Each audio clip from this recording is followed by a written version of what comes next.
윤식 목사님이 말씀을 전해주실 텐데, 윤식 목사님은 LG에서 오래 근무를 하셨어요. 그래서 늦게 목회를 신학을 하시고 목회를 하셨고요. 지금은 한성교회 부목사님으로 섬기고 계시고, 특별히 행복한 사람들의 축제 행축을 가지고 한국 교회를 섬기고 계시는 그 일을 감당하고 계십니다. 오늘 다음 세대 신앙 전수 비결이란 말씀의 제목으로 큰 은혜 끼쳐 드릴 줄로 믿습니다. 우리 할렐루야로 환영하도록 하겠습니다. 할렐루야. 저희 한성교회 전 이제 부목사고요. 저희 한성교회 교육자들은 여름 휴가 때 반드시 좋은 교회를 탐방을 하고 주일 날입니다. 보고서를 쓰게 되어 있습니다. 반드시 레포트를 내야 됩니다. 근데 제가 오늘 여름 휴가 중이거든요. 어디를 왔습니까? 네, 주님의 은혜 교회가 정말 좋은 교회라는 소문을 듣고 제가 레포트를 쓰기 위해서 제가 왔습니다. 네, 그래서 하여튼 지난주 한성교회에서 이곳에 와서 함께 전도를 하셨죠, 그죠?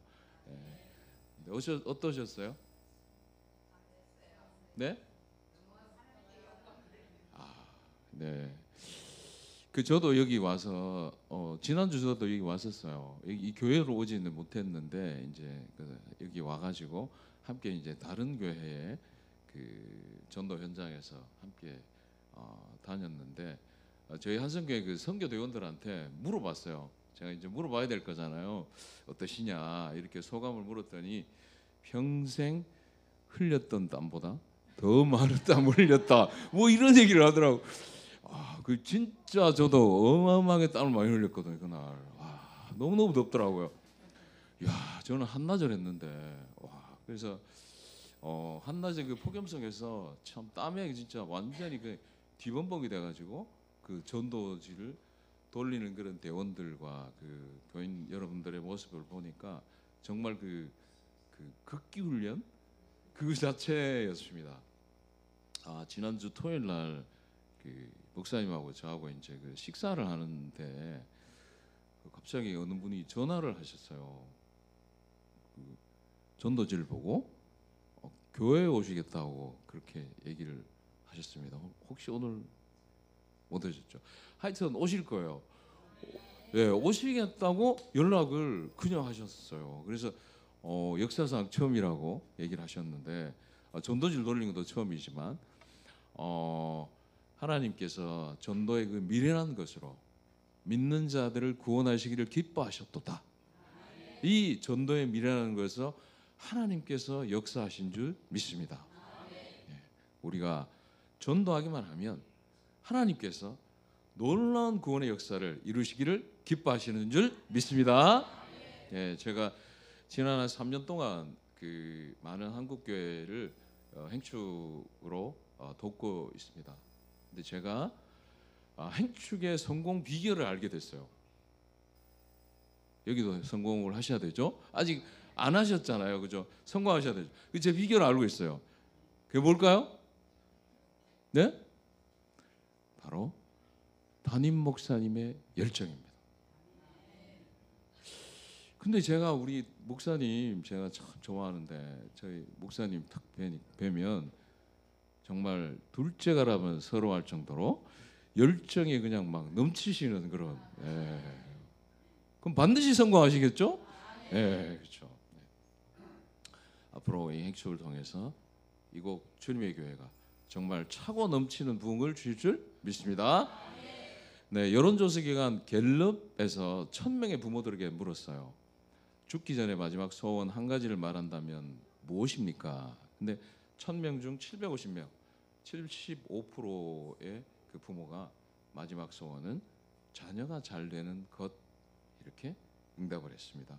모든 부모의 소원은 자녀가 잘 되고 행복하게 사는 거죠. 근데 성도분들 기도 제목 받아보면 가장 많은 기도 제목이 뭐죠?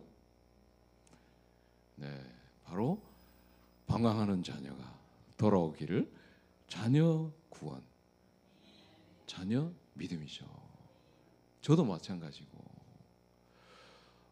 믿음의 부모님들 마지막 소원은 자녀의 그 영혼 구원일 겁니다. 우리의 간절한 소원, 자녀들 그리고 다음 세대들에게 신앙 전수할 수 있는 그런 비결이 과연 뭔지. 제게는 그 딸 둘, 아들 둘, 자녀가 넷이 있습니다.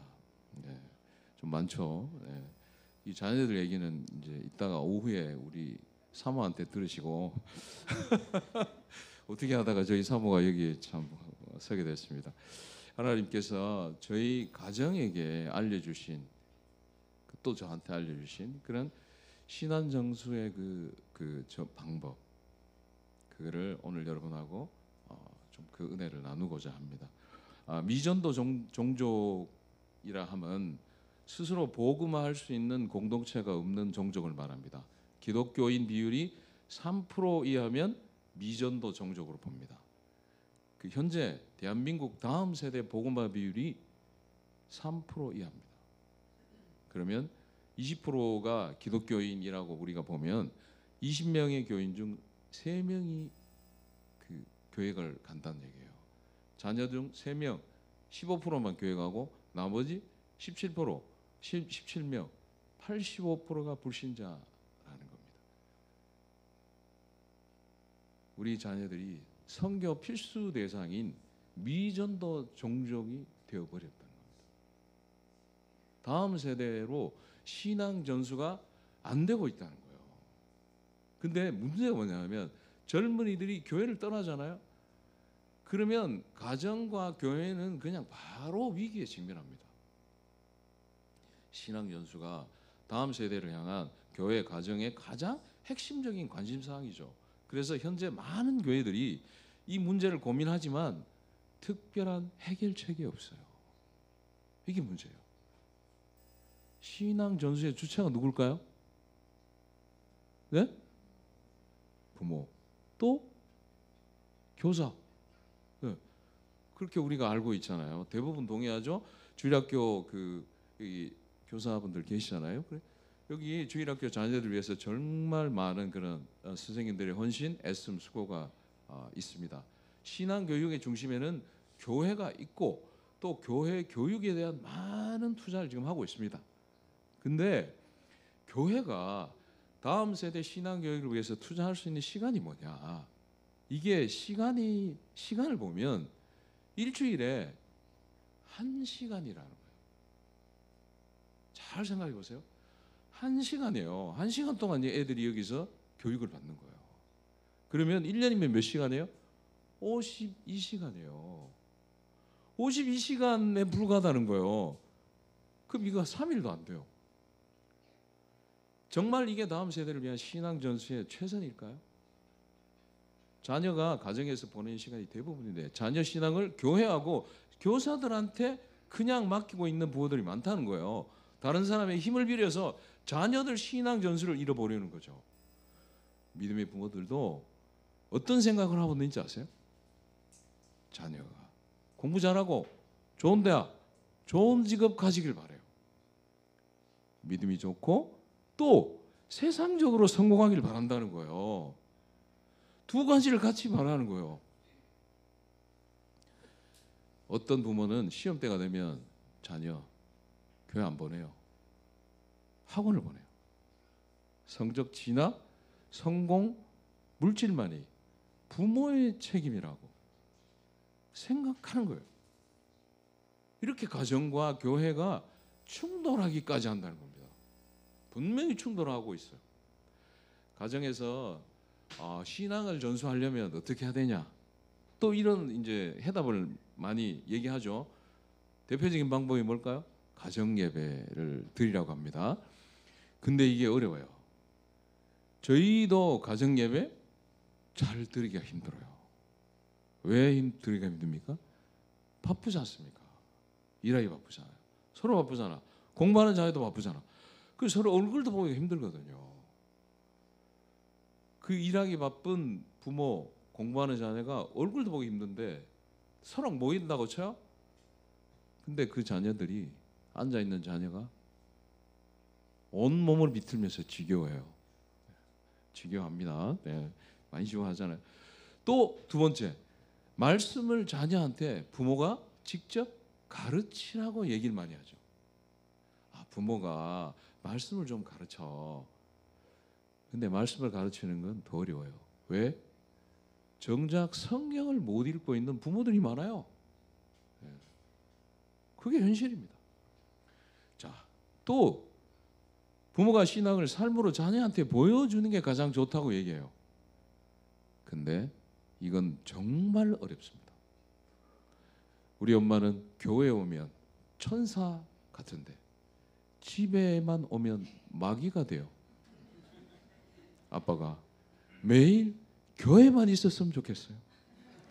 교회에 있을 때는 인자하고 웃음이 넘치는데 집에만 들어오면 고함 지르고 물건 집어던지고 이 새끼 저 새끼 욕하고 그래요. 중직자들도 이런 분들이 있어요. 그래서 그 자녀들이 얼마나 상처가 많습니까? 교회 떠나요. 자녀들 배우자는 모두 알아요. 남편과 아내가, 엄마가, 아빠가 진짜인지 가짜인지. 자녀들은 정확하게 압니다. 우리는 자녀들한테 삶의 모범, 신앙의 모범을 보여주기는커녕 어떻게 하죠? 오히려 상처를 줄 때가 많습니다. 부모의 믿음과 삶이 다르죠. 그러면 그 자녀들은 낙심하고 결국은 믿음에서 멀어지게 됩니다. 목회자들조차, 저희 같은 목회자들조차 가정 안에서 자녀들한테 신앙 전수에 실패하고 있는 분들이 많습니다. 교사로 섬기는 분들, 자녀들 신앙 교육에 열심인 분들이 대부분이죠. 예? 그 신앙 교육 잘하고 싶어가지고 교사하잖아요, 그죠? 근데 정작 자기 자녀들한테는 신앙 전수가 안 돼가지고 고민하는 분들이 많다는 거죠. 자, 그러면 이게 우리의 현 주소지 않습니까? 힘들잖아요. 근데 이걸 해결해야 되잖아. 그래서 우리가 하나님이 어떻게 얘기하셨는지 우리가 얘기를 들어봐야 되지 않습니까? 첫째, 신앙의 이 전수에 대해서 하나님께서 약속하신 말씀이 있습니다. 그 말씀 창세기 12장 2절 3절 말씀 한번 띄워주시겠습니까? 네, 함께 읽겠습니다. 내가 너로 큰 민족을 이루고 내게 복을 주어 내 이름을 창대하게 하리니 너는 복이 될지라. 너를 축복하는 자에게는 내가 복을 내리고 너를 저주하는 자에게는 내가 저주하느니 땅의 모든 족속이 너로 말미암아 복을 얻을 것이라 하신지라. 아멘. 자, 하나님은 이게 아브라함한테 이렇게 말씀하셨잖아요. 이렇게 말씀하셨어요. 어떻게 해요? 2절에 보니까 나는 내게 복 주기를 원한다. 이렇게 분명히 하나님이 말씀하셨습니다. 그리고 하나님이 이렇게 또 약속을 하셨어요. 3절 나는 네가 땅 위에 있는 모든 민족에게 복이 되기를 원한다. 자, 하나님께서 말씀하신 이 분명한 약속입니다. 왜 근데 하나님께서 이런 복을 하나님이 아브라함에게 주셨을까? 이게 중요합니다. 그냥 너 잘 먹고 잘 살아라가 아니에요. 복을 주시는 반드시 그 이유가 있다는 겁니다. 그건 바로 하나님께서 그에게 복을 주셔서 어떻게? 그로 하여금 그 주위에 있는 사람들과 땅에 거하는 모든 민족들의 복이 되게 하셨다는 겁니다. 하나님은 그와 동일한 이유로 우리에게도 복을 주신다는 겁니다. 그리고 우리는 다른 사람에게 복된 존재가 되기 위해서 복을 받는다는 겁니다. 하나님은 그리고 그 복이 어떻게 해요? 우리를 통해서 땅 끝까지 전해지기를 원하십니다. 하나님은 누군가 여러분을 통해서 복을 받게 되기를 축복합니다. 그분은 당신을 통해서 다른 힘들고 어려운 그런 이들을 돌보십니다. 그리고 그들이 여러분을 통해서 하나님을 보게 되기를 원하신다는 거예요. 근데 하나님은 이 땅의 모든 족속, 모든 언어, 모든 민족, 모든 나라에게 여러분을 통해서 복 주시기를 원하신다는 겁니다. 그리고 그렇게 될 때 여러분이 다른 사람에게 축복의 통로가 되시기를 원하신다는 겁니다. 자, 너는 복이 될지라, 이 말씀대로 여러분과 자녀들이 하나님의 축복을 누리고, 그리고 그 받은 복을 또한 다른 사람한테 전달하는 복의 통로, 복의 근원이 되기를 축원합니다. 두 번째, 자, 이게 하나님의 말씀이에요. 그러면 어떻게 하면 우리가 하나님의 복의 통로, 복의 근원이 될 수 있을까? 이게 오늘의 우리 과제잖아요. 우리가 이렇게 살아야 되지 않습니까? 자, 그 솔루션이 역시 하나님께서 가지고 있습니다.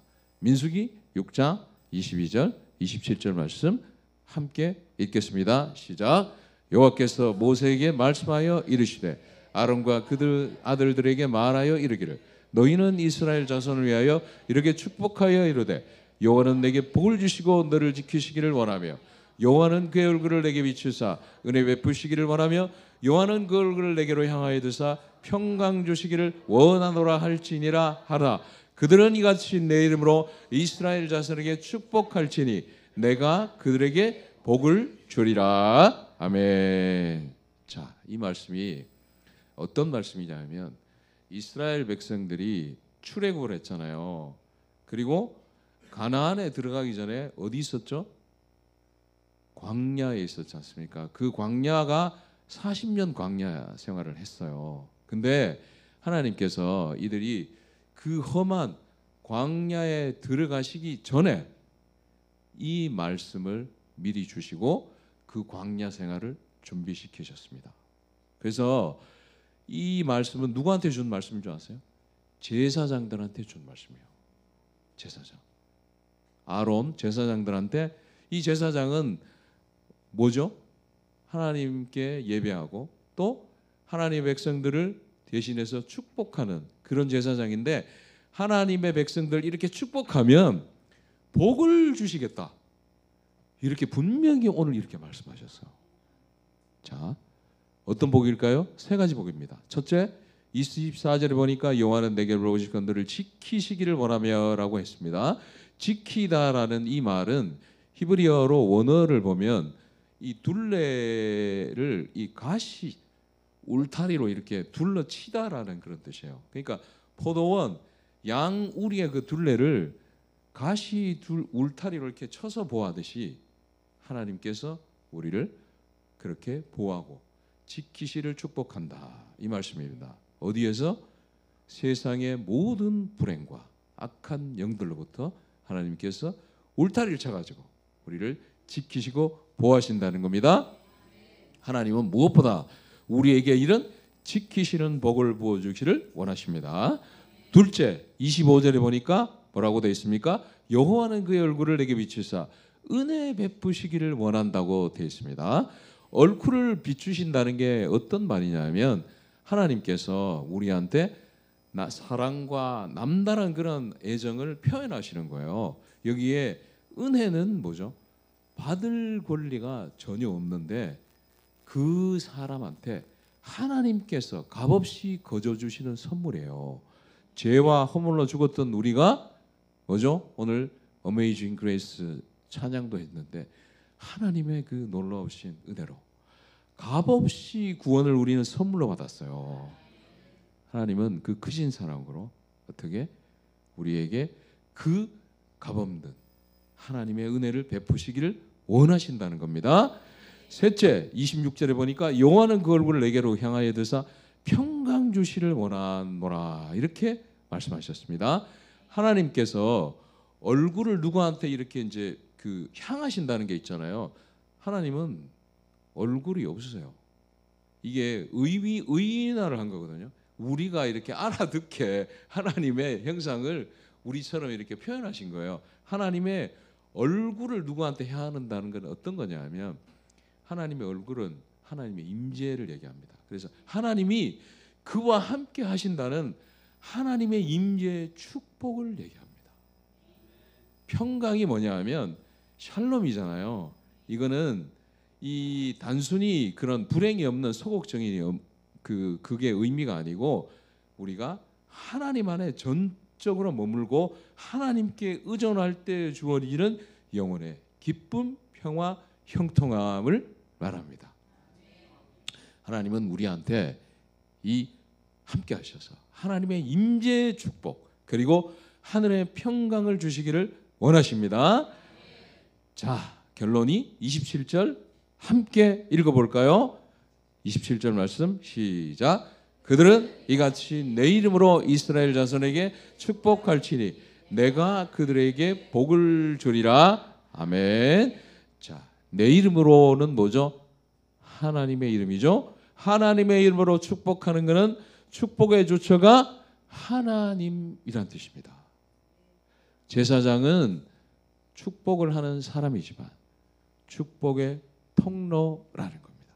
자, 제사장이 이렇게 하나님의 이름으로 그 하나님의 백성들을 축복을 하면 하나님께서 그 백성들에게 복을 주시겠다. 이렇게 분명히 약속하셨죠. 예. 자, 이 말씀 믿으세요?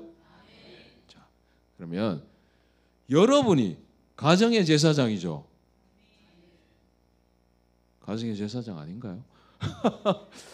가정의 제사장이 아니라고 생각하시는 분이 있으신가 본데 가정의 제사장으로 여러분 부모님을 보내신 거예요. 예. 여러분이 가정의 제사장인 여러분이 하나님의 이름으로 자녀들을 축복할 때 말씀하신 대로 하나님은 여러분의 자녀를 마음껏 축복하실 줄 믿습니다. 그리고 축복하는 여러분을 통해 축복의 통로, 복의 근원, 복이 되게 하실 줄 믿습니다. 제 얘기 좀 할까요? 저는 LG에서 그 33년 동안 일을 했었습니다. 그러니까 33년을 일했다는 것은 평생을 일했다는 얘기겠죠, 그죠? 네, 일을 많이 했죠. 퇴근해서 집에서도 일을 하는 그런 일 중독자였습니다. 우리 딸이 너무도 잘 알고 있는데 와서 이제 놀려고 하면 탁 이제 쫓아보내고 일을 하고 뭐 이랬다는 거죠. 매일 술 접대하고 술에 쩔어가지고 세상 성공과 욕망을 향해 그렇게 살았습니다. 그렇게 살았는데 2011년 12월 2일이었습니다. 제가 날짜를 잊어버리지도 않습니다. 한 13년 전이죠. 네. 아내 강요에 때밀려 가지고 제가 금요 집회에 한성교회 금요 집회에 참석을 했고 열심히 제가 졸고 있었습니다. 열심히 졸고 있었습니다. 피곤하기 때문에. 네. 졸고 있는 그런 남편들아. 자, 그렇지만 교회 오는 게 중요합니다. 근데 갑자기 설교 말씀이 제 뒤통수를 사정없이 강타했습니다. 자녀 축복은 가정의 제사장인 부모를 통해서 흘러간다. 자녀 축복의 특권이 있는 부모가 하나님의 이름으로 자녀를 축복하라. 축복의 통로인 아버지가 해야 할 일은 자녀를 축복하는 것이다. 부모가 자녀를 축복하지 않는 것은 자녀 축복의 책임을 지는 부모의 직무를 유기하는 것이다. 자녀가 죽음의 길로 가는데 그 영혼을 방치하는 거다. 이렇게 그날 저희 도은우 목사님, 저희 담임 목사님이거든요. 이 설교를 하셨어요. 돈 벌어주면 제가 자녀 책임은 끝이라고 저는 생각을 했어요. 그래서 돈을 열심히 벌었어요. 그리고는 저는 뭘 했죠? 세상 성공, 쾌락을 향해 살았던 저지 않았습니까? 제가 정신이 번쩍 났습니까? 그때 이 4명의 자녀들의 영혼을 맡겼다라는 거를 그 순간 한 거예요. 부모한테 주신 그 사명이 그거구나. 그래서 제가 그 자리에서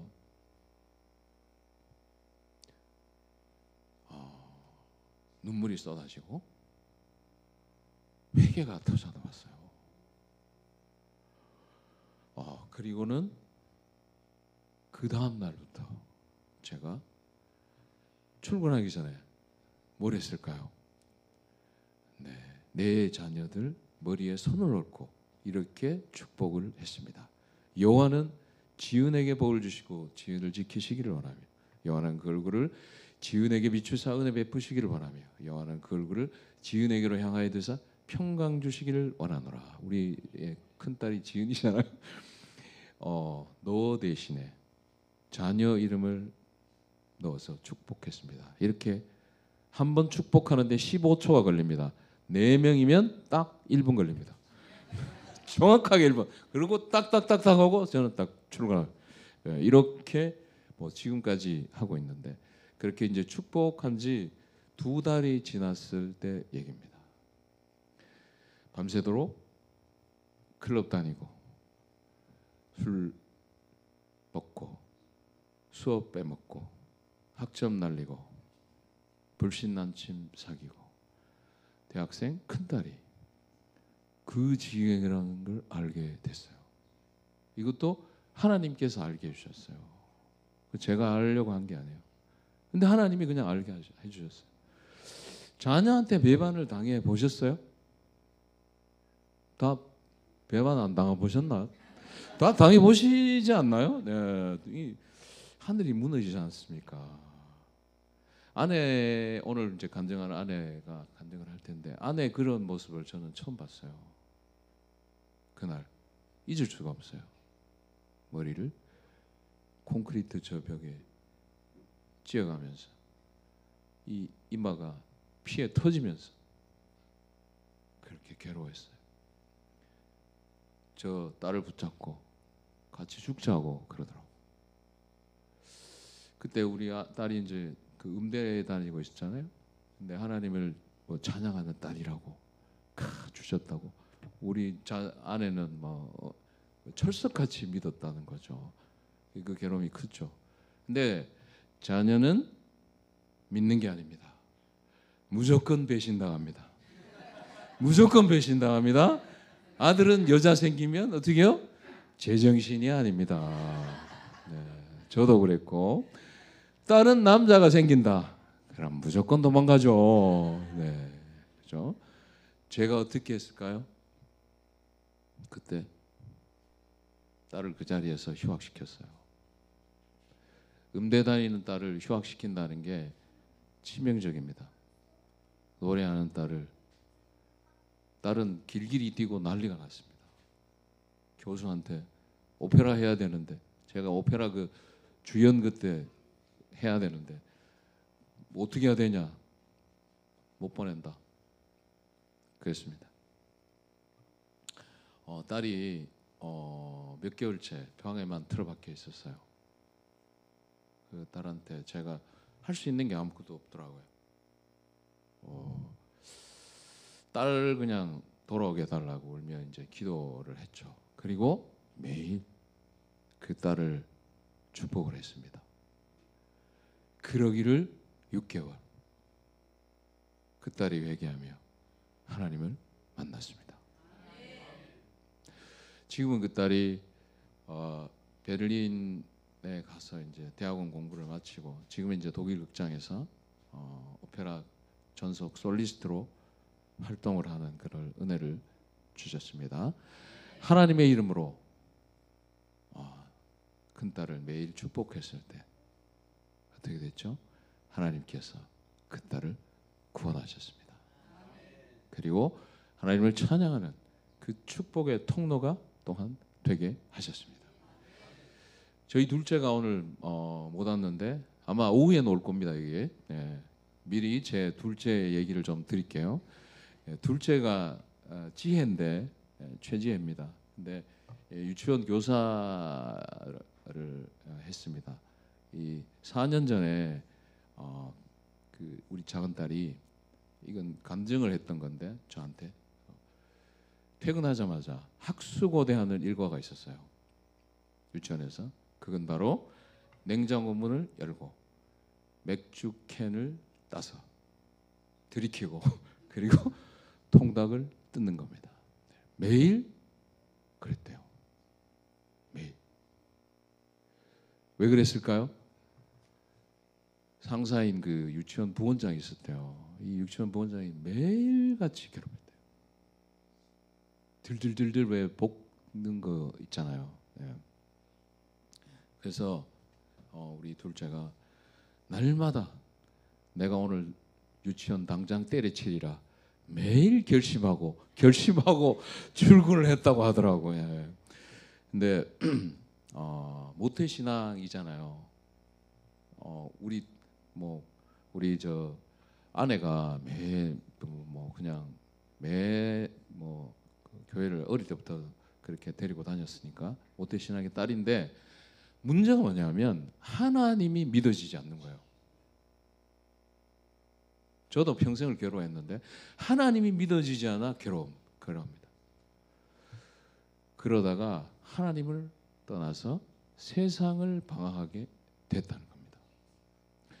그러던 어느 날 예배 때 갑자기 이 말씀이 들려왔어요.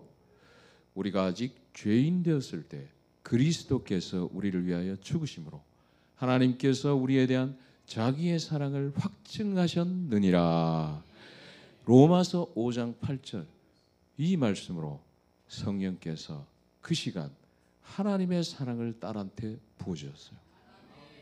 그 자리에서 하나님이 믿어지지 않던 그 딸이 하나님의 사랑을 확증받고 예수님을 만나게 됩니다. 그 다음 날부터 술을 끊고 불신 남친과 헤어지고 그리고 부원장을 위해서 자기를 괴롭히는 그 부원장을 위해서 매일 기도합니다. 교회 청년부에서 제주도 선교를 갔고 그리고 그곳에서 믿음 좋은 한 형제를 만납니다. 선교를 보냈더니 형제를 만났습니다. 네. 그래서 이제 9월 말이면 얼마 안 남았죠. 믿음의 가정을 꾸리는 그런 믿음의 복도 주셨습니다. 네. 지금은 서울에서 이제 카페를 잘 운영하고 있는 사장입니다. 네. 하나님의 이름으로 딸을 매일 축복을 했을 때 그 딸이 하나님을 만나게 하시고 또한 그 딸을 통해서 믿음의 유산을 이어가게 하셨습니다. 롤프 가북에 하루에 한 번 자녀를 축복하라는 책이 있습니다. 이 책입니다. 이 책은 지금은 절판됐는데 하여튼 중고로 살 수는 있습니다. 이 책이 제가 자녀 축복에 대한 그런 은혜를 받았던 그 책입니다. 롤프 가북의 책인데 이 책에서 롤프 가북은 이렇게 말합니다. 41페이지에 보면 이런 말이 나옵니다. 우리가 부모로서 공통적으로 자녀에게 가져야 할 중요한 관심은 예수님이 우리에게 가지신 그 관심이어야 한다. 우리의 궁극적인 목표는 자녀들이 자신의 전 존재를 다해 하나님을 알고 사랑하도록 돕는 것이어야 한다. 그러면 어떻게 그 일을 할 수 있는가? 확신컨대 우리 자녀들이 하나님을 알고 사랑하도록 부모가 할 수 있는 가장 단순한 방법은 바로 축복이다. 자녀 머리 위에 손을 얹고 축복함으로 그들이 하나님의 능력과 은총을 경험하고 그분을 구체적으로 만나게 하는 것 바로 그것이다. 결론적으로 그는 자녀를 위한 가장 확실한 투자는 바로 하루에 한 번 자녀를 축복하는 것이다. 이 책의 결론입니다. 크리스찬 부모가 가장 큰 사명이 자녀한테 하나님의 마음을 보여주는 거예요. 근데 그 비결이 뭐예요? 가장 빠른 비결이 하나님의 이름으로 자녀를 매일 축복하면 된다는 거예요. 자, 근데 아이들을 축복하는 것을 통해서 저도 은혜를 받고 그렇게 했지 않습니까? 근데 아이들을 축복하는 일을 반드시 우리 자녀들한테만 해야 될까요? 아닙니다. 우리의 축복의 대상은 모든 다른 사람, 인류 가족 전체입니다. 마가복음 10장 16절 말씀에 보면 이런 말씀이 있습니다. 예수께서 어린아이들을 안으시고 그들 머리 위에 손을 얹고 안수하여 축복하시니라. 예수님은 다른 사람의 아이를 축복하는 그거를 직접 우리한테 보여주셨어요. 예수님이 이렇게 하셨다는 거예요. 자녀가 아니고 우리가 다른 아이들을, 다른 사람을 하나님의 힘으로 축복하기만 하면 그 복을 그 자녀들에게 또 다른 아이들에게 복을 흘려보내는 우리는 축복의 통로가 된다는 겁니다. 교사 여러분들도 축복을 당장 시작할 수 있다는 거예요. 자기 반 아이들을 한 명씩 안고 어떻게 해요? 머리에 손을 얹고 그냥 축복하는 거예요. 그렇게 축복한 여러분을 통해서 이 아이들이 하나님을 만나게 될 줄 믿습니다. 그리고 아이들을 축복한 여러분을 통해서 진정한 하나님의 축복의 통로가 될 줄 믿습니다. 자, 백문이 불여일견 우리가 해봐야 될 거 아닙니까? 그죠? 해보는 게 중요합니다. 지금 당장 축복을 해봅시다. 뭘 축복하냐? 지금 대상은 바로 여러분입니다. 여러분입니다. 제가 매일 아침 그렇게 하고 있어요. 저는 저를 축복해 준 사람이 없잖아요. 그래서 저를 그냥 제가 축복을 합니다. 매일 아침. 예. 자, 지금 축복한다는 얘기예요. 자, 어떻게 해요? 이 민수기 6장 23절 여호와는 너에게 복을 주시고 너 대신에 누구를 띄워주죠? 누구를 한다고요? 내 이름. 여호와는 윤식에게 복을 주시고 윤식을 지키시려면 이렇게 얘기하는 겁니다. 너 대신에 우리 민환기 목사님도 황기에게 복을 주시고 황기를 지키시고 이렇게 어떻게 해요? 뭐 손을 딱 얹고 손을 이렇게 얹고 저는 축복을 합니다. 왜? 나를 축복하는 이 안수하는 손이 있어야 되니까 이렇게 합니다. 자, 손을 얹고 시작. 여호와는 윤식에게 복을 주시고 윤식을 지키시길 원하며 여호와는 그 얼굴을 윤식에게 비치사 은혜 베푸시기를 원하며 여호와는 그 얼굴을 윤식에게로 향하여 대사 평강 주시기를 원하노라. 아멘. 이러면 어떻게 된다고요? 하나님이 여러분한테 복을 주시겠대요. 그리고 여러분은 복의 통로가 됩니다. 자, 이렇게 축복하는 일 우리 연습했어요. 분명히. 그러면 지금 여러분이 서 있는 그 자리 있잖아요. 가정과 직장과 어디든 여러분이 서 있는 그 자리에서 시작하길 바랍니다. 지금 당장 오늘부터 시작하기를 바랍니다. 자, 우리가 다른 사람을 축복해야 하는 가장 큰 이유가 있습니다. 사람의 최고 존재 이유가 뭘까요? 존재 목적이 뭘까요? 웨스트민스터 제1조에 이렇게 나와 있습니다. 하나님을 영화롭게 하며 그분을 영원토록 즐거워하는 것이다. 사람의 최고 목표는 우리의 가장 큰 존재 목적은 뭐요? 하나님을 영광스럽게 하고 그분을 영원히 누리는 것입니다. 이게 우리의 존재 목적이에요. 예. 여러분이 다른 사람을 축복할 때 하나님의 복을 다른 사람한테 전할 때 여러분은 복의 통로가 되고 하나님의 영광이 여러분을 통해서 나타나게 될 줄 믿습니다. 그때 여러분은 하나님을 영화롭게 하나님께 영광이 되는 것입니다. 우리가 하나님께 영광 돌리는 비결이 바로 다른 사람을 축복하는 것입니다. 하나님의 영광을 위해 사랑하는 우리의 자녀들, 아이들을 축복하길 바랍니다. 축복받는 우리 모든 자녀들에게 여러분의 뇌를 이어서 믿음의 복을 부어주실 줄 믿습니다. 여러분의 축복을 통해 그리고 자녀들과 아이들이 예수님을 만나게 될 줄 믿습니다. 하나님의 이름으로 여러분의 자녀들과 아이들을 하루에 한 번 축복하는 여러분이 되어서 그 자녀들이 구원받고 여러분은 하나님의 축복의 통로가 되기를 주의 이름으로 간절히 축원합니다. 기도하겠습니다. 하나님께서 부모에게 주신 사명은 자녀들이 자신의 모든 것을 다해 하나님을 사랑하도록 돕는 것일 줄 믿습니다. 오늘 하나님께서 우리 자녀들이 하나님을 사랑하도록 할 수 있는 방법이 바로 축복이라는 말씀을 들려주셨습니다. 먼저 세상에서 방황하는 자녀들을 위해 우리가 축복하지 못했음을 회개합니다. 저희들에게 주신 그 축복의 특권, 사명을 다하지 못했음을 회개합니다. 축복하기보다 자녀들에게 부정적인 말을 하기 좋아했던 저희들을 용서해 주옵소서. 예수의 이름으로 명하노니 저주, 불평, 부정적인 말들은 우리에게서 떠나갈지어다. 사라질지어다. 없어질지어다.